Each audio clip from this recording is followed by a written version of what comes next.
you ought to be happy where you are working. And I always worry about people who say, you know, I'm going to do this for 10 years. I really don't like it very well, and then I'll do 10 more years of this. And I mean, that's a little like saving up sex for your old age. I mean,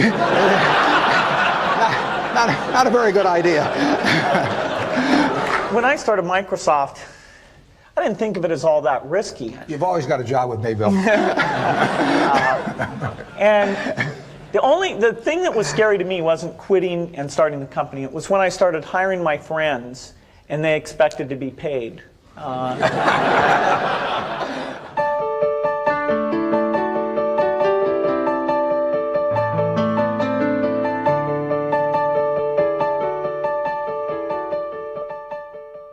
Buffett and Gates on Success was made possible by the Floyd and Dolores Jones Foundation, supporting efforts to enhance public education and a better understanding of business and investing in the American economy.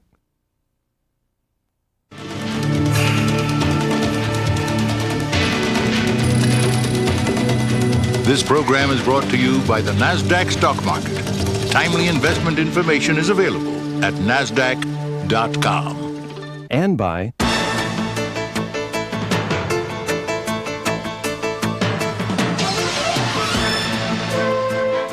the New York Stock Exchange. The world puts its stock in us. Each spring in Omaha, Nebraska, thousands of investors gather from around the world. How long does it take to get over here from Paris, France? 10 hours. For Sweden? Roughly, it's a day flight. A lot of people. It reminds me of New York, a lot of people. They come for the annual shareholders meeting of an investment company, Berkshire Hathaway. Many come just for a chance to meet Berkshire's legendary chairman, Warren Buffett. Obviously, when the stock goes up a lot, it creates interest. During the past 4 decades, Buffett's uncanny success in picking stocks has made big money for Berkshire shareholders, including Buffett himself. His net worth is estimated at more than $30 billion. One highlight of the annual meeting is Berkshire Hathaway Day at an Omaha Royals baseball game. Buffett throws out the first pitch. Books analyzing Buffett's investment philosophy have acclaimed him the world's greatest investor. But he's made his fortune in companies well known to all. Companies such as Coca-Cola, Gillette, and Dairy Queen. He avoids anything high-tech. So how long have you been using the computer? Yet one of Buffett's good friends is Bill Gates. Microsoft's co-founder and CEO is 26 years younger. His enormous success has come from a technological revolution that he has done much to pioneer and popularize. Gates started Microsoft with his high school friend Paul Allen when Gates was still in his teens. Their investment, $1,500. Ski jumping. The ski jumping, that's pretty exciting, isn't it? Today, Microsoft's annual sales exceed $14 billion. It is the world's leading developer of software for the personal computer. And Gates is the PC's globe-trotting evangelist, celebrating its many benefits. Am I going to have time to get everybody? Okay. Success has made Bill Gates the world's wealthiest and perhaps most famous entrepreneur. It also has made Microsoft a target of controversy. The popularity of its Windows software has brought legal challenges from government antitrust regulators. They've tried to limit Microsoft's expansion into new fields, such as the Internet. Bill Gates and Warren Buffett share a restless curiosity and fascination with the future. Together in the spring of 1998, they came to the campus of the University of Washington in Seattle. They came to share their experience and their combined wisdom in conversation with students from the university's business school. Young people overflowed the Student Union Auditorium for an extraordinary conversation with two of the most successful business leaders of our time. So please join me in giving a University of Washington Business School welcome to Bill Gates and to Warren Buffett.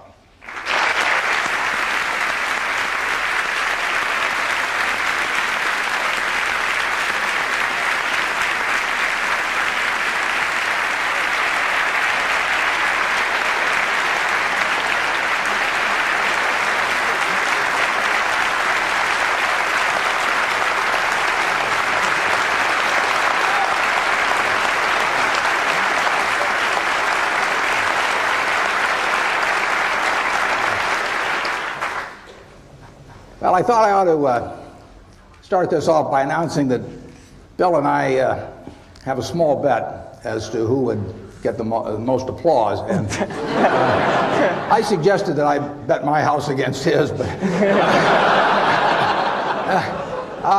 we settled on a small sum, but evidently it isn't so small to Bill because just before we came out, he gave me this Nebraska Cornhusker shirt to wear, and he puts on this purple shirt.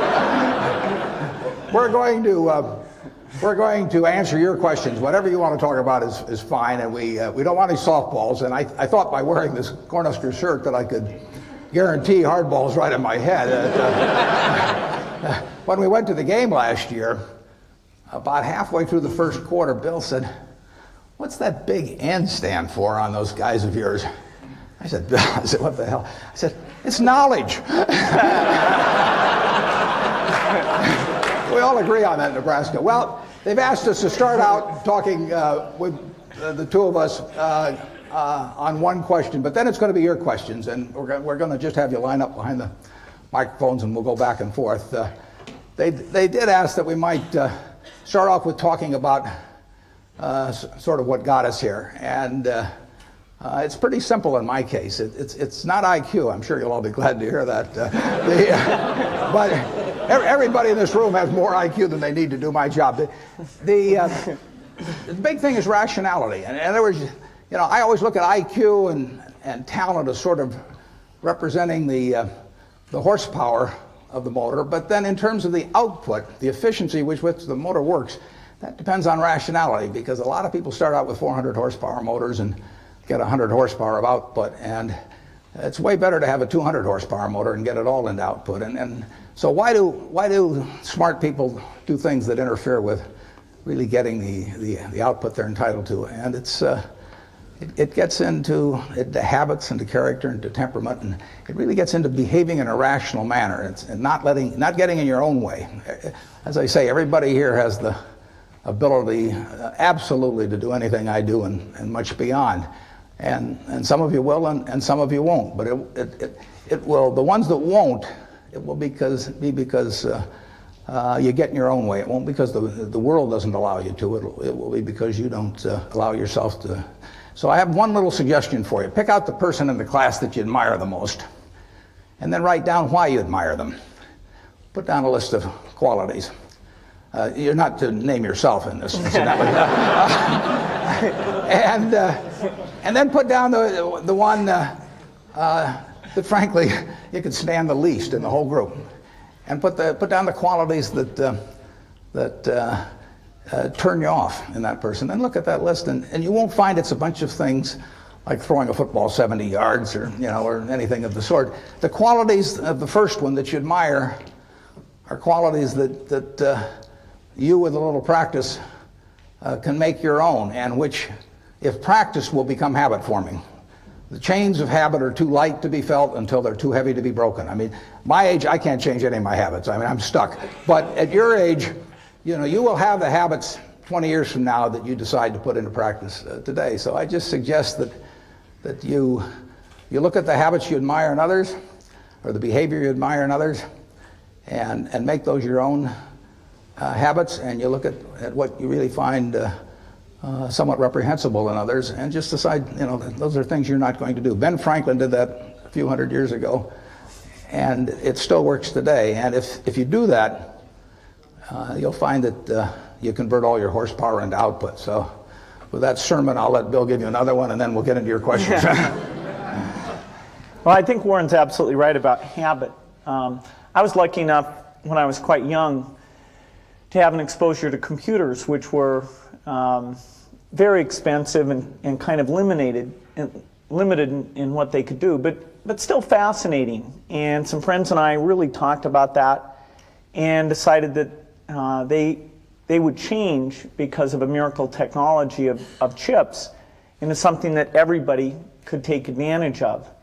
And we really thought writing software was a neat thing. We hired our friends who wrote software. We thought about what the potentials were and really didn't see any limit. And so that vision of getting our friends together, getting them to work as a team, really seeing what kind of tool this could be, a tool of what we talked about as the information age, where the key thing is magnifying your brain power instead of just your muscle power.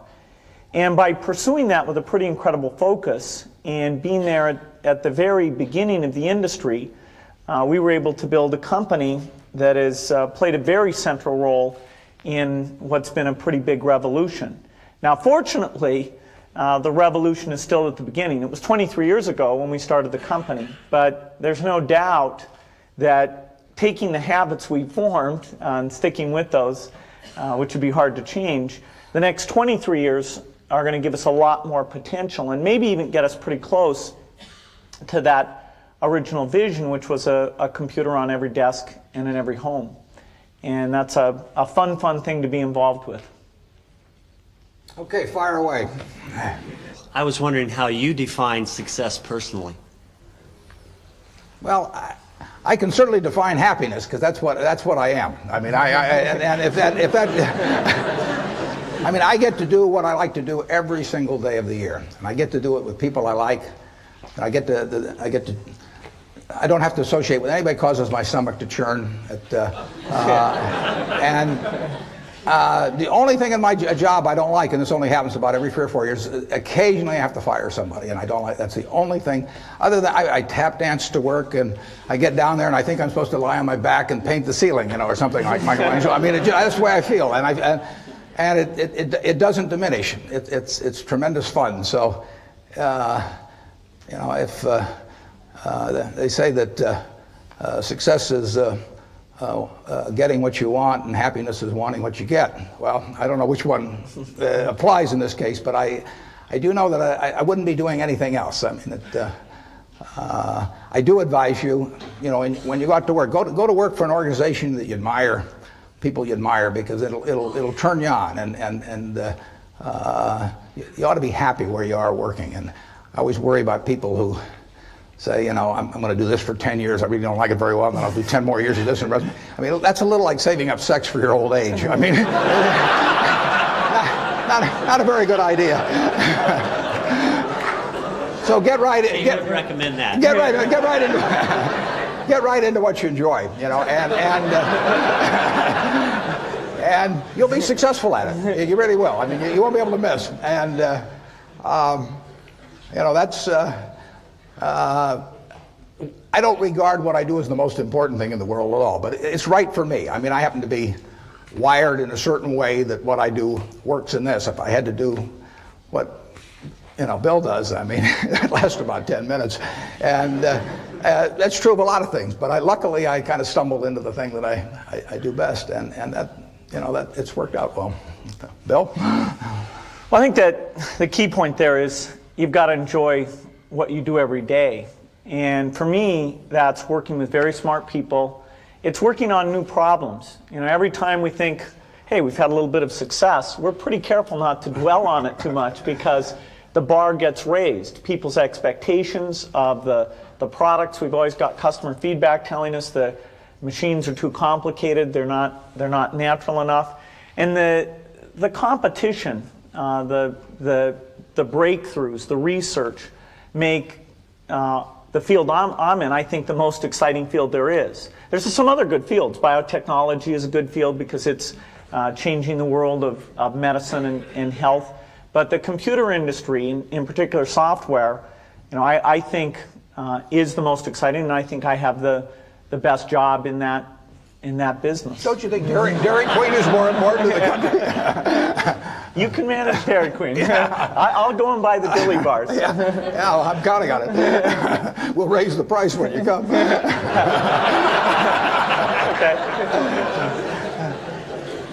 You don't want to get in. I have turned down business deals that were otherwise decent deals because I didn't like the people that I would have to work with. I didn't see any sense pretending it. And to get involved with people that really cause your stomach to churn. I say it's a lot like marrying for money. That it's probably a bad idea under any circumstances, but it's absolutely crazy if you're already rich, right?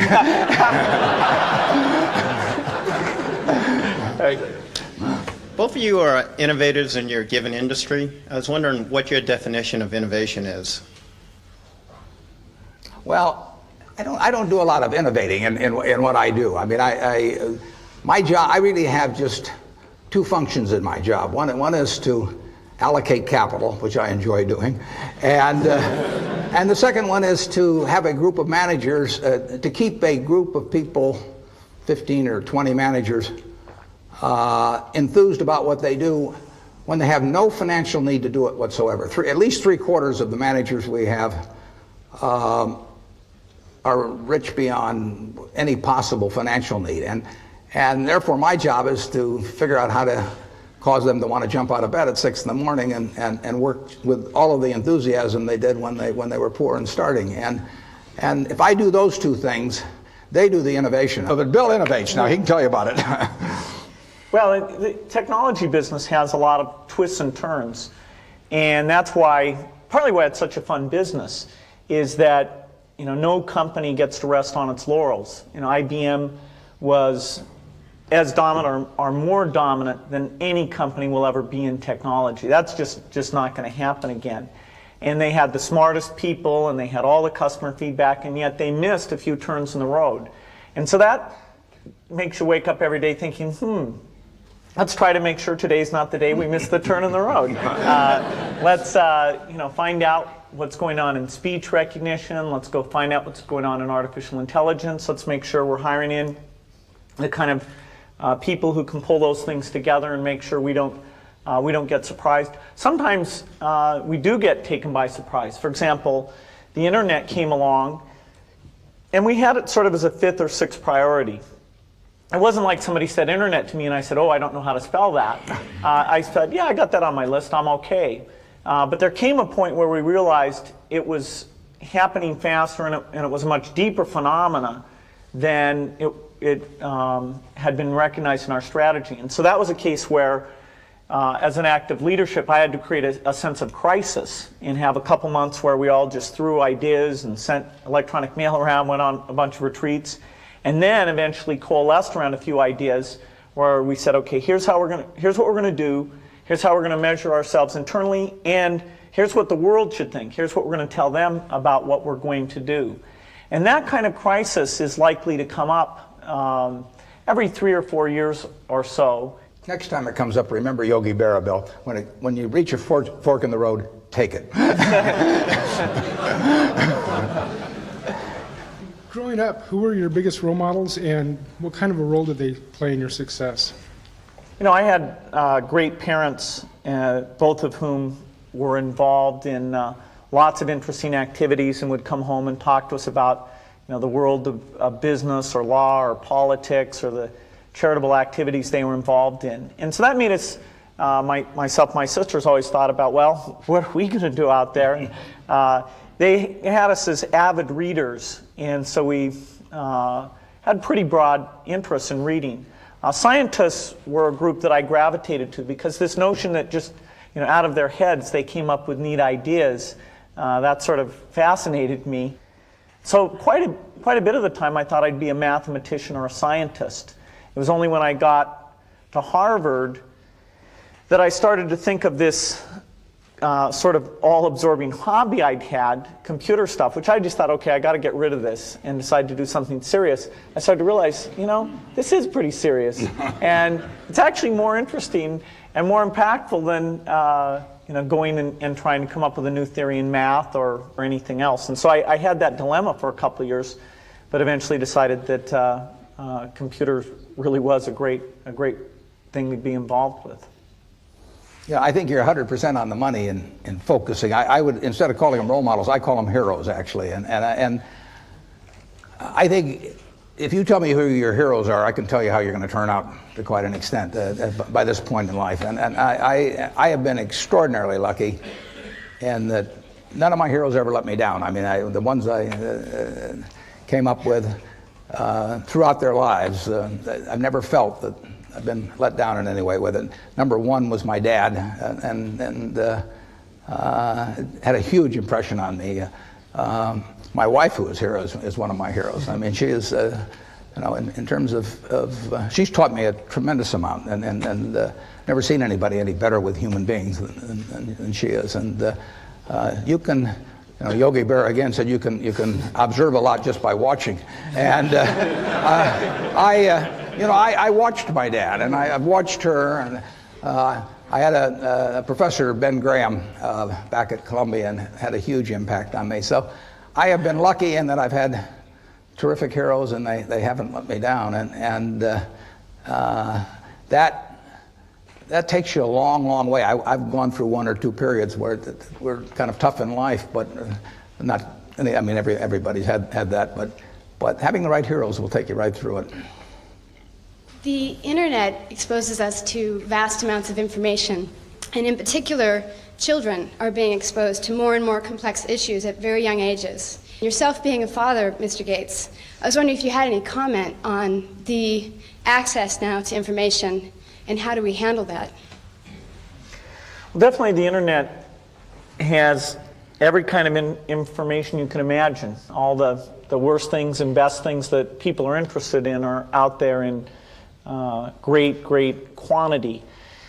And so there's a decision a parent has in terms of, do you let your kid go out onto the internet? One great thing about the internet is if you set it up the right way, there's a log of exactly what the person's gone and looked at. And so you have to decide up to what age do you think it's legitimate that you have access to see where they're going and what they're interested in. And personally, I'd rather see what my kid is interested in and talk to them about it than try and block altogether them ever learning anything about it. Because someday in their life, whether it's a magazine or a friend or a terminal that I don't control, if they're curious about something, they're going to find out about it. And my theory is not that my child will be okay as long as they don't hear about things. You want to have the full experience, and but I think on the whole, the fact that a kid has this tool to be curious about all these topics, that's got to be a fantastic thing. I can't improve on that. But I just got to the age where Bill lets me watch the internet alone. So I've been trying. That's a good story. I've been trying to evangelize personal computers to Warren ever since we met, which is over about 7 years ago now. And it was amazing. I talked about stock quotes and spreadsheets and all these things. And in the end, it wasn't my talking at all that got him on. It was the ability to play bridge with his friends. And, now he's incredible. He's an addict. Yeah. Do you feel that technology has made businesses more efficient to the point where you can pay more for them? Well, I'm sure technology has made them more efficient, and if I thought otherwise, I'd be afraid to say so with Bill sitting next to me.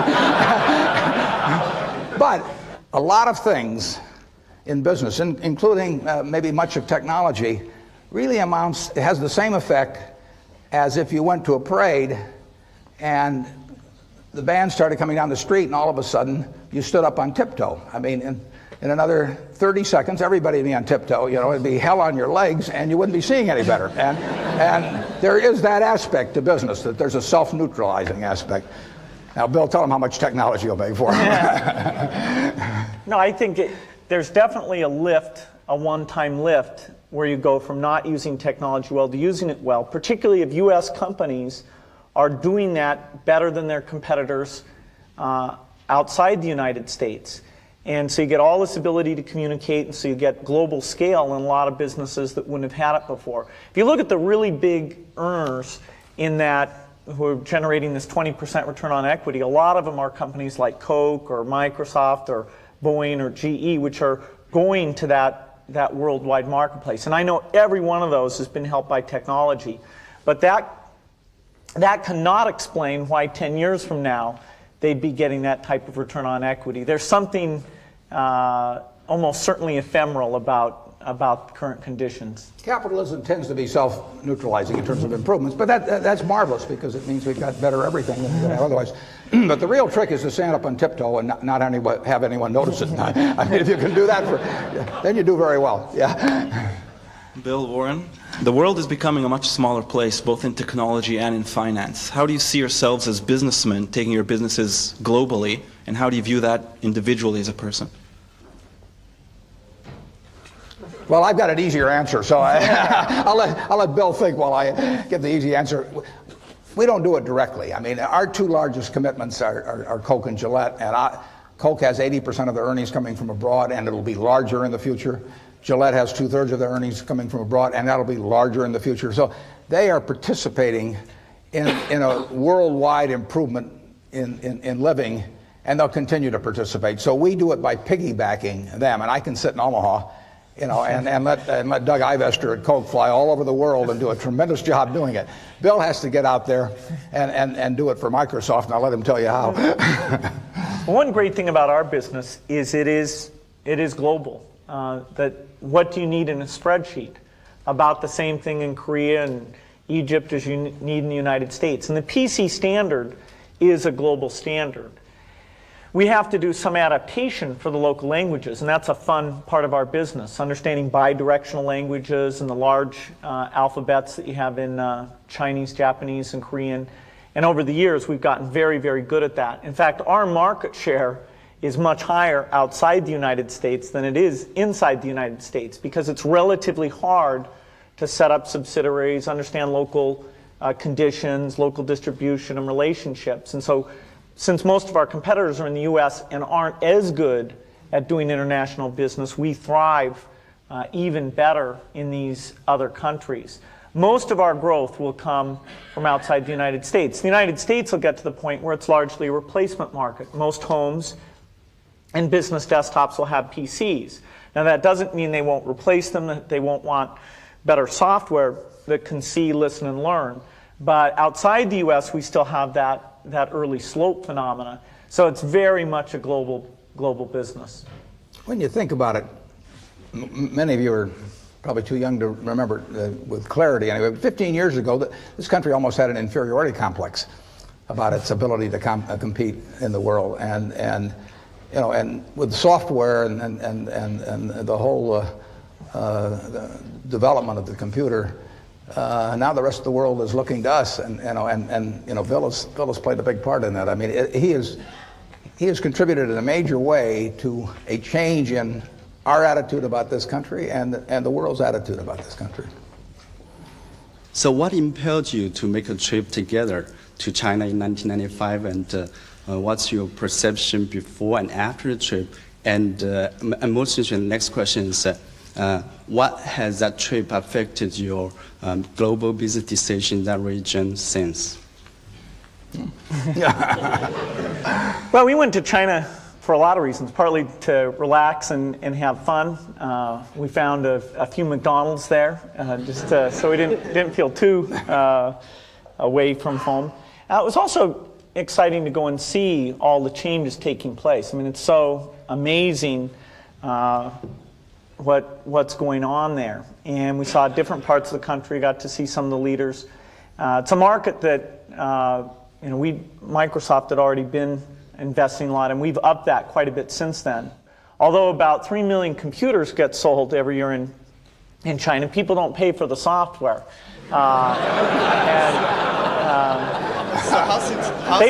They will, though. It's sort of as long as they're going to steal it, we want them to steal ours. They sort of get addicted, and then we somehow figure out how to collect sometime in the next decade. So it's a great place to be involved in, and it was a lot of fun, which was, I guess, the key goal. My family was amazed I went. I'd never traveled more than maybe the outer reaches of the county in Nebraska, and I just went and had a terrific time, and also confirmed my feeling that there were going to be a lot of Coca-Cola sold there in the future.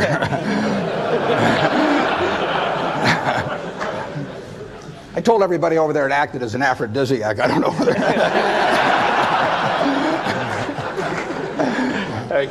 As two of the most successful business people in the country, what role do you see for yourselves in giving back to your respective communities? And how do you use your influence to get others to give back as well? Well, I think we both have a quite a similar philosophy on that. I know in my own case that 99% plus will go back to society, and that'll actually count everything that my family and I have lived on during our entire lifetimes. But just because we've been treated extraordinarily well by society. You know, I'm lucky. Bill said if I was born a long time ago, I'd have been some animal's lunch. You know, I mean, I don't run very fast. You know, but I'm wired in a particular way that in a market economy, big capitalist economy, lots of action. I'm well adapted for that. I'm not adapted for pro football. I'm not adapted for violin playing. I happen to be in something that pays off huge in this society. And basically, I get the fun of playing around with that while I live, but it will all go back to society, and I think it'd be wrong to be otherwise. Frankly, if I'd been dropped down in some remote country or in almost any other place in the world, I wouldn't have been worth a damn. I mean, I am here because of a tremendous society that surrounds me, and the fact that I happen to be well adapted to a certain part of it, and so it's all going to go back to society. And I know Bill feels very similar. No, I think that's a great philosophy. Not to mention the fact that passing along lots of money can be a bad thing for the people who receive it. They might not think so at times, but no, I've never put it to a vote.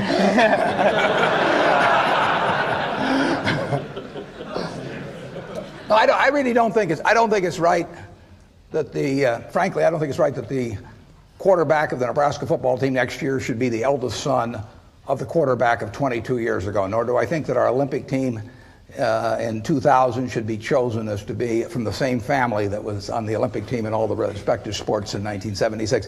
I mean, we believe in the meritocracy when it comes to athletics and all kinds of things. Now, why not have a meritocracy in terms of what you go out into the world with in terms of the productive goods? Let the resources flow to those who use them best. But then I think they ought to give it back to society primarily when they get through. I do not believe in a divine right of the womb. I mean, I do not think that that if you select the right womb that you're entitled to do nothing the rest of your life. It doesn't make any sense.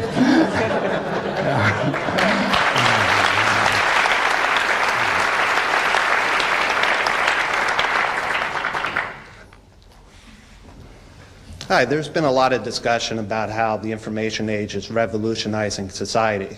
And I would like to get your opinion about which countries and industries and companies are best prepared to take advantage of these changes, and what factors would account best for their success.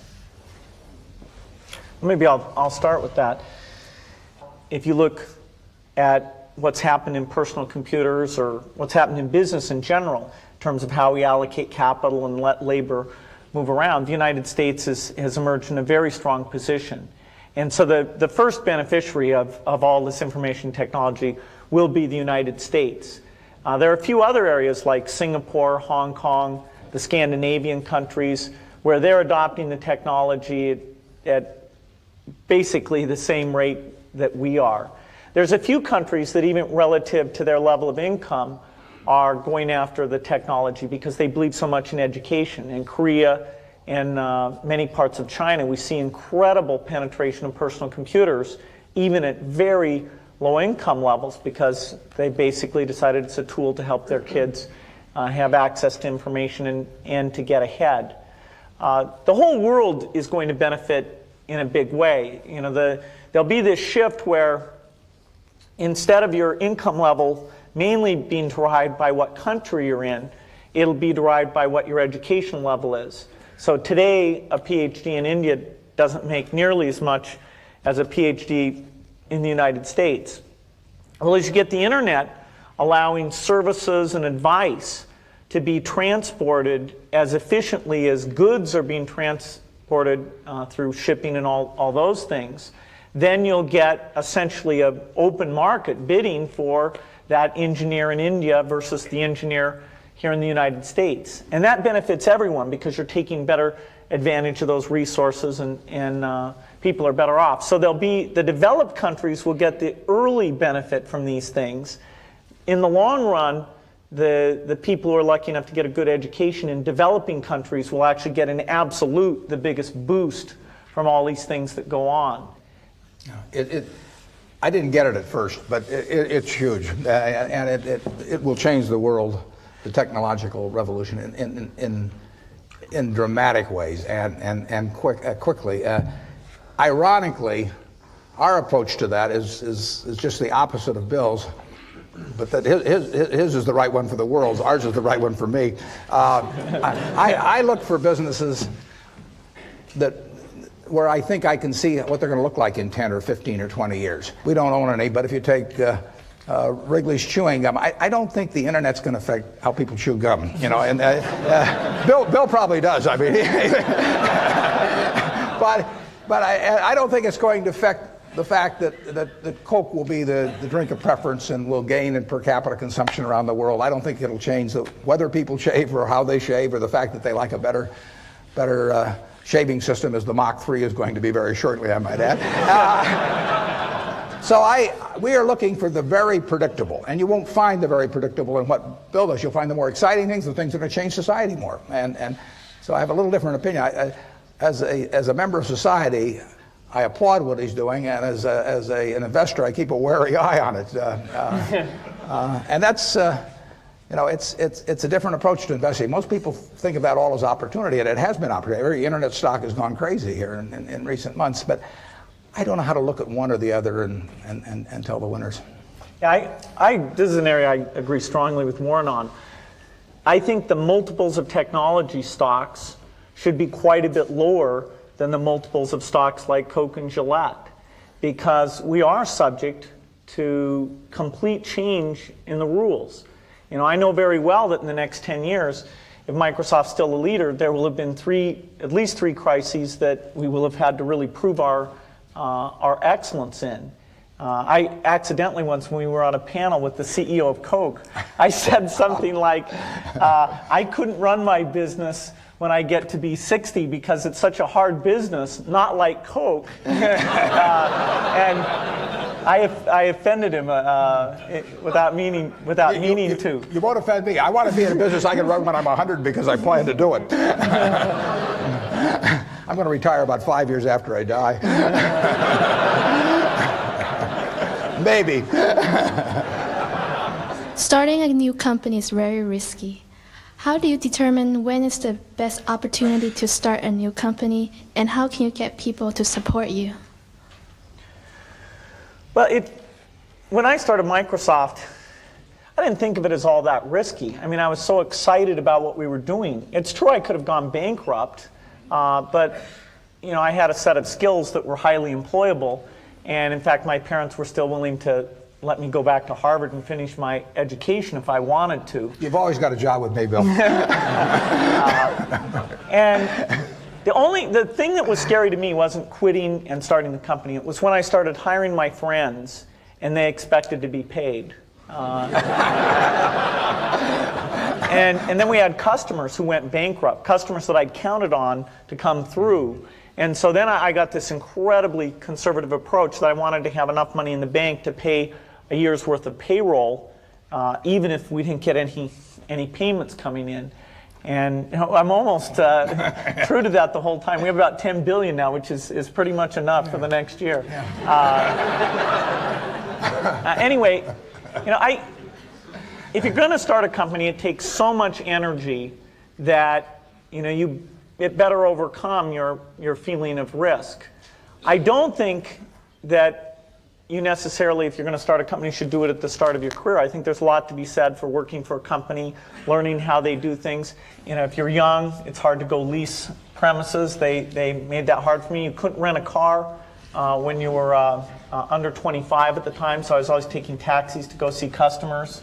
And the people would say, well, we're going to go have a discussion in the bar. Well, I couldn't go to the bar.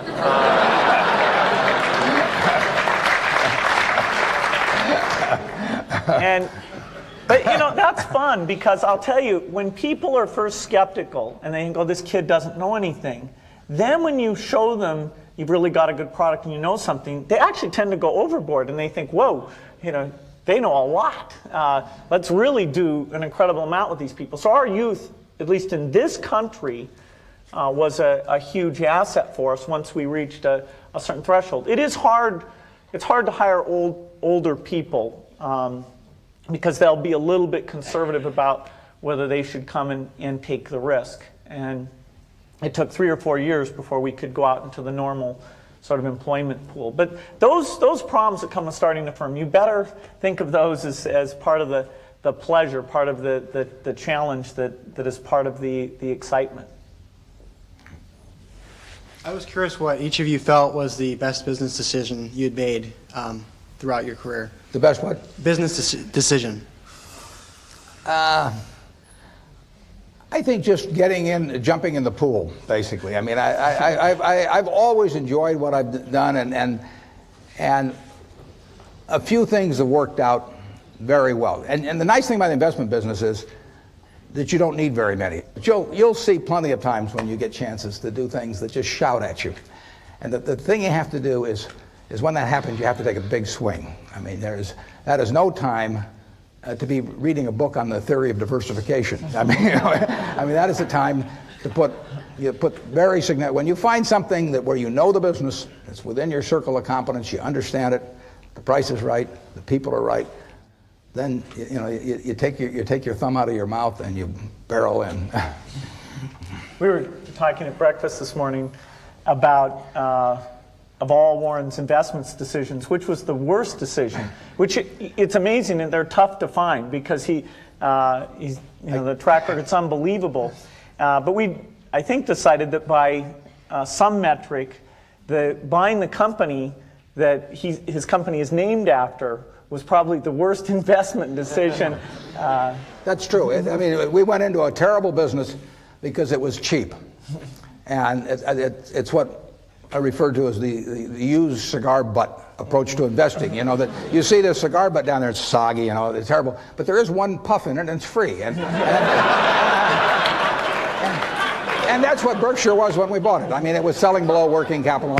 Actually, buying Berkshire Hathaway, buying control of it, was probably the biggest single bad decision that I've made. And then I made all kinds of decisions that have cost us billions of dollars, but they've been mistakes of omission rather than commission. I mean, there were businesses that we knew enough to buy a lot of. I don't worry about not buying Microsoft because I didn't understand that business. I didn't understand Intel. But there were businesses that I did understand. Fannie Mae was one. I mean, I made a decision to buy it, and I didn't execute. And we would have made many billions of dollars on something that was within my circle of competence, and I didn't do it. And you don't see that. Conventional accounting doesn't record that. But believe me, it happened. In my case, I'd say my best business decisions really have to do with picking people. Deciding to go into partnership with Paul Allen is probably at the top of the list. And then subsequently hiring a friend, Steve Ballmer.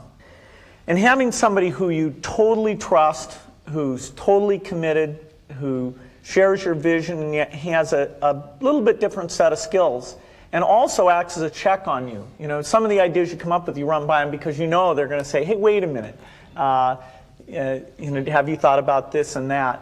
And just, the benefit of sparking off of somebody who's got that kind of brilliance, it's not only made it fun, but it's really led to a lot of success. So picking a partner is crucial. Yeah, and I've had a partner like that, Charlie Munger, for a lot of years, and it does for me exactly what Bill was talking about.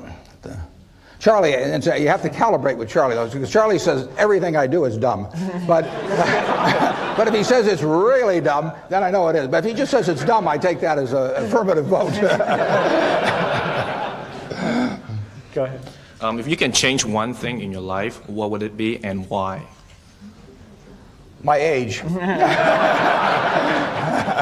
I never look back. I just don't. I don't worry about anything. I mean, so I consider myself unbelievably lucky.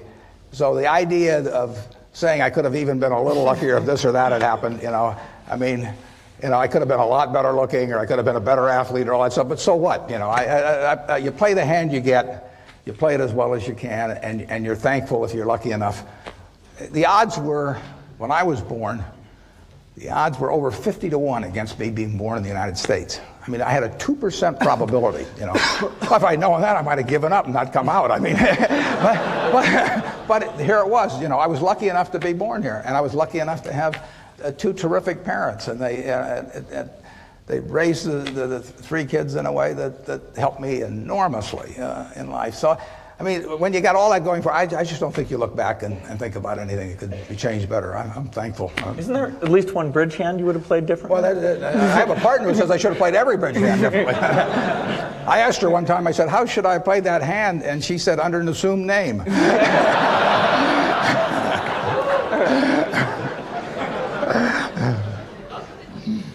I think the key resource you have to deal with is your time and how you spend time. And I'm pretty rigorous at looking back each year. I even get my friend Steve Ballmer to come in and look at my schedule and criticize, hey, you didn't really need to spend time on this or that. And that's pretty useful because, you know, if I can get more time to sit down with the engineers, if I can get more time to get out with some customers, those are the things I just love to do. And you know, it just gets me excited, it clears my mind, and so, you know, I'm always trying to make sure that I'm only doing the things that are important. Hypothetically, if you were to lose everything today, keep everything in the past, but right now starting fresh, and you could only keep 3 things in your life, tangible or intangible, what 3 would those be? Well, I'm not sure how you define the 3. I mean, you know, you'd like to know everything that you now know. I mean, because what essentially the things I've applied in the past are going to be applicable in the future. This may sound, if I lost it all without losing any money of any other people, it wouldn't bother me a lot. If I took other people down with me, it would kill me. You know, I mean, you know, that is the one thing that would just that would destroy him, because I wouldn't be able. I'm not sure I'd recover from that. But if it was just my money, it wouldn't make any difference at all, because I keep living about the same. Have to give up the plane. I'd give you a job. Yeah, but I mean, I eat the same way everybody in this room eats. You know, he eats a lot worse than you guys do. Well, depends how you define worse, but I think you're right. And you can get, I mean, in terms of medical care or anything, there's very little difference in how the people in this room live now and are going to live in the next 10 years than the way I do. So I wouldn't miss anything. I mean, I would like to keep playing the game because I enjoy it. So if I had the knowledge that I've had that gotten me here, and I had anything to work with at all, and I could probably talk somebody into giving me a few bucks to start it. But I would have a lot of fun playing the game again. I mean, it might be, you know, I'm not sure I want to follow your experiment, but I think it'd be just about as much fun as what I do. Yeah, as long as people didn't go down with me, that would be no fun. Bill? Yeah, starting out at a small scale again, you know, it's got a certain attraction to it, but. You know, I think it's interesting. Our business is not one where money makes that much difference at all. You know, in fact, somebody was saying to me recently that, you know, Microsoft has such a strong position in our business, and I was saying, hey, if you took 30 of the top people and drafted them over to the other team, the score would change, you know, very, very quickly. First of all, not only would the 30 go, the people who like working with the 30 would go with them. And so that there's not some asset there. It's, you know, all the products are going to be obsolete very, very rapidly. It's the people and their sense of how to do things and their enjoyment and working with each other. And, you know, it'd be a shame to give that up. But, you know, starting another company like that again, I'd have a blast doing it. In light of public controversy that's caused a lot of confusion in my mind and has polarized most of my friends and associates, and perhaps has caused one or both of you to lose some sleep, I'd like to ask you to share your perspective of what purpose or what appropriate role antitrust legislation should play in American business?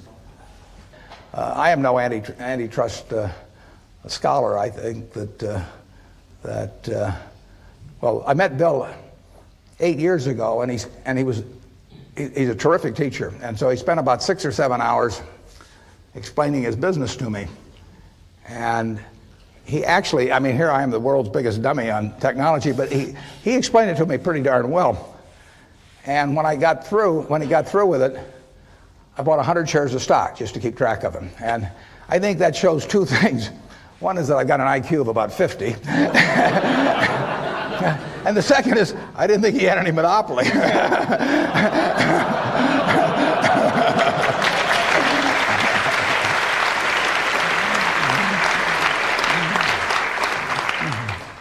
Well, the key goal of competition law is to protect consumers and to make sure that new products get created and that those products are very innovative. And you can look in the economy at different sectors and say, you know, where is that happening very well and where is it not happening as rapidly? No matter how you score it, there's no doubt that one sector of the economy would stand out as absolutely the best, and that's the personal computer industry. And so the price of computing before the PC came along was going down at a certain rate. The PC came along and now it's gone down at an incredible rate. The variety and quality of software has also increased at a phenomenal rate.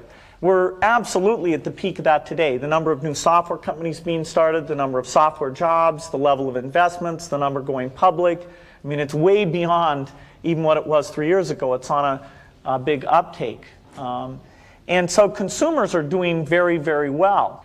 And so it is somewhat of a surprise to find ourselves in an antitrust controversy. And, you know, thank goodness for the judiciary, which is an environment where facts are tested in an appropriate way and people can see, you know, has the competition worked in the way it should? Has it been beneficial to consumers? And there's no doubt in our mind where that's going to come out. It seems to a lot of people that in both your companies, the success is driven by your enthusiasm and your leadership skills. How do you see your organizations in the post-Buffett and post-Gates era, and how do you prepare your companies for that period? Well, your assumption is wrong, because I will keep working until about 5 years after I die, and I've given the directors a Ouija board, and they'll be in touch. But the Ouija board it doesn't work. We have outstanding people that can do what I do, and we've got the people identified to do that, and the board of directors of Berkshire knows who they are. And in fact, I've got a letter.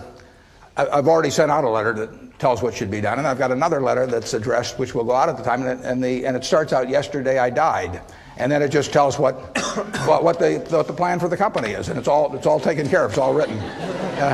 I put down at the bottom of it, I put dictated but not read.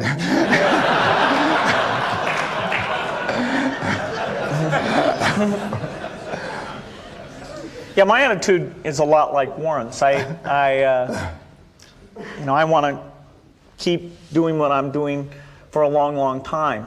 I think probably a decade from now or so, even though I'll still want to be totally involved with Microsoft because it's my career, I will pick somebody else to be CEO.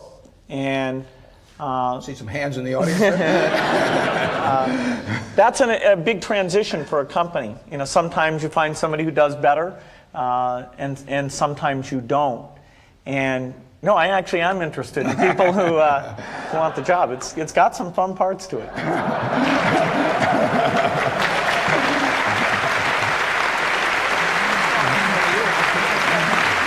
I just want to make certain that they hear that we specifically and formally thank Warren Buffett and Bill Gates for visiting the University of Washington Business School.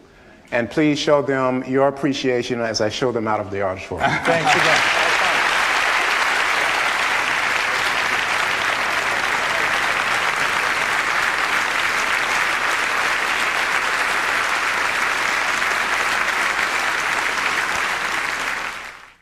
So what did you think? Both Bill and Warren were both very entertaining.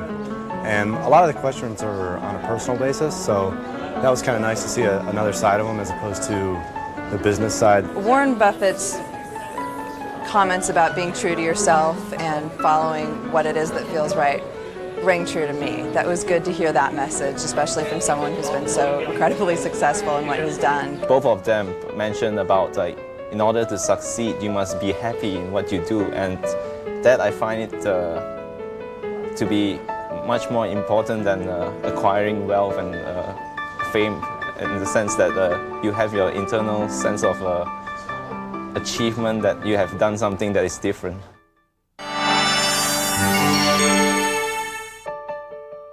Buffett and Gates on Success was made possible by the Floyd and Dolores Jones Foundation, supporting efforts to enhance public education and a better understanding of business and investing in the American economy.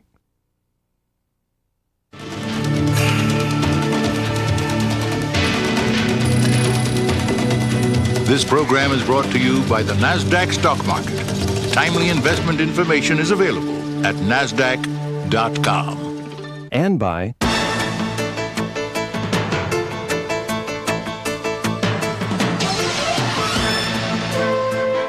the New York Stock Exchange. The world puts its stock in us. To order video cassettes and the transcript of Buffett and Gates on Success, please call KCTS at 1-800-937-5387.